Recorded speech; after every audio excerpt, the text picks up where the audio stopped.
حضرت مریم رضی اللہ تعالی عنہا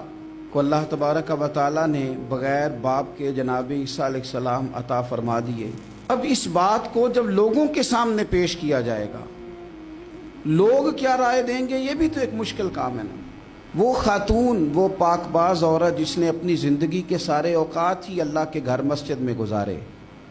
جس کی ماں پاک ہے، باپ پاک ہے، خاندان پاک ہے، اس خاتون کو بغیر باپ کے جب گود میں بچہ لے کے لوگوں کے سامنے جانا ہے تو کن رویوں کا سامنا کرنا ہے، یہ آپ سمجھ سکتے ہیں۔ کسی شاعر نے کہا تھا کہ الجھے الجھے بکھرے بکھرے روز و شب دیکھے گا کون، لوگ تیرا جرم دیکھیں گے سبب دیکھے گا کون۔ لوگ تو ظاہری حالات کو دیکھتے ہیں اور فیصلہ کر دیتے ہیں، سبب کیا ہوا تھا، وجہ کیا بنی تھی، تصویر کا دوسرا رخ کیا، اس پر تو غور ہی کوئی نہیں کرتا۔ اور پھر مخلوق تو فنکار ہے اس درجہ کے پل بھر میں، سنگے درے کعبہ سے بھی اصنام تراشے، تم کون ہو کیا چیز ہے داغ کبابی۔ لوگوں نے تو مریم پہ بھی الزام تراشے، بڑے بڑے باعزت باوقار لوگ، اور ذرا سا کہیں کوئی نقطہ لوگوں کو نظر آتا ہے تو لوگ اس نقطے کو بہت بڑا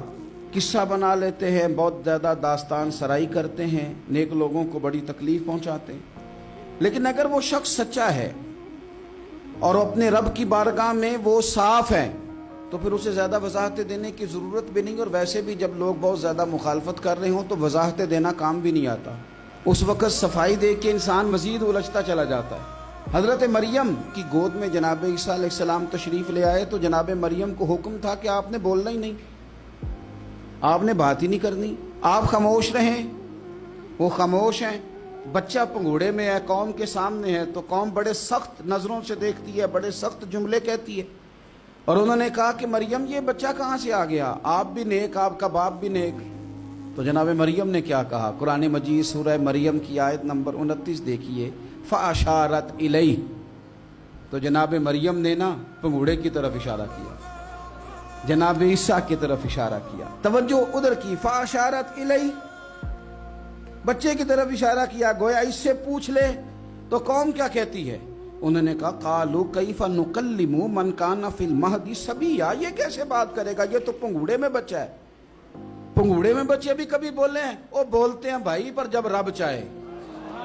اور جب اللہ اپنے بندوں کو صاف کرنا چاہے، اور جب رب اپنے بندوں کی عزتوں کا محافظ بنے تو بچے پنگوڑوں میں بھی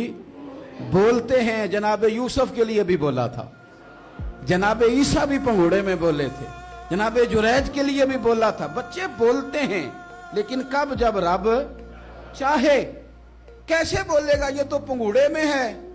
لیکن جب انہوں نے دیکھا نا بچے کی جانب، آپ نے منہ سے نہیں کہا، وہاں تو حکم تھا چپ رہنا ہے، وہ خاموش تھی،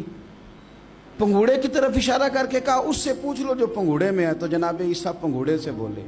اور سیدھے ہاتھ کے اشارے کر کر کے بولے، کیا کہتے ہیں، فرمانے لگے قال انی عبد اللہ۔ عیسائیوں نے کل کلا کو کہنا تھا نا وہ اللہ کے بیٹے ہیں، تو انہیں بات ہی یہاں سے شروع کی، کہنے لگے لوگوں سنو میں اللہ کا بندہ ہوں۔ بات شروع یہاں سے کی، جو کل بات ہونی تھی آج اس کا اظہار کیا، کہنے لگے انی عبد اللہ، میں اللہ کا بندہ ہوں، آتانی الکتاب، مجھے کتاب دی گئی ہے، وجعلنی نبیّا، اور رب نے مجھے نبی بنا کے بھیجا ہے۔ 10 منٹ پہلے جناب مریم کے بارے میں رائے لوگوں کی اور تھی، اور 10 منٹ کے بعد اور تھی، 5 منٹ پہلے باتیں اور تھیں اور 5 منٹ کے بعد باتیں اور تھیں۔ جب رب بندوبست کر دے، جب اللہ اہتمام کر دے، میرے بھائی ضروری تو نہیں کہ ہم پریشان ہی رہیں کہ یار یہ کام میں نے کیا نہیں، میرے کھاتے ڈال دیا گیا، یار اس جرم کا میں مجرم ہی نہیں اور میرے منہ پہ سیاہی ملنے کی کوشش کی جا رہی، یہ میرا کھاتا ہی نہیں اور لوگ مجھے تکلیف دے رہے ہیں۔ ضروری نہیں کہ آپ ہی وضاحت کریں، میرا رب بھی بندوبست فرما دیا کرتا ہے۔